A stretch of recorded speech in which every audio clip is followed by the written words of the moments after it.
द्वारकामाई में साईं बाबा जिस पर सोते थे वह कोई आम बिस्तर नहीं था, बल्कि एक लकड़ी का तख्ता था जो मस्जिद के दो खंभों के बीच हवा में लटका हुआ रहता था।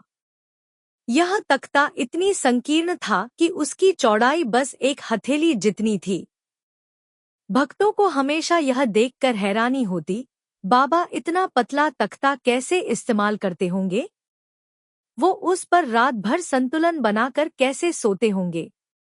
यह सवाल सभी के मन में था, लेकिन कोई पूछने की हिम्मत नहीं जुटा पाता था। एक दिन आखिर एक भक्त साहस करके बाबा के पास आया। उसने धीमे स्वर में पूछा, बाबा, यह तख्ता इतना ऊपर और इतना पतला क्यों है? इस पर सोना कितना कठिन होगा? बाबा ने उसकी ओर देखा, अपनी पहचान वाली हल्की मुस्कान दी और शांत भाव से बोले, जहां नींद सच्ची होती है वहां तख्ते की चौड़ाई या ऊंचाई से क्या फर्क पड़ता है?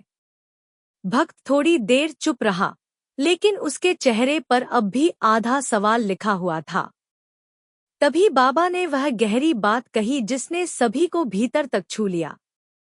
जो आदमी जमीन से चिपक जाता है वह ऊपर नहीं उठ पाता।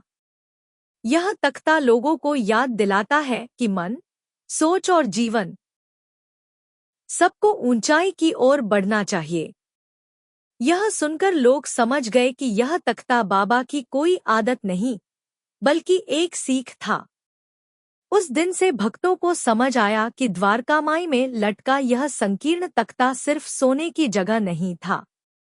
यह ऊंचाई, संतुलन और आस्था का प्रतीक था। एक ऐसी सीख जो देखने में साधारण थी, पर समझने पर पूरी जिंदगी बदल देने वाली।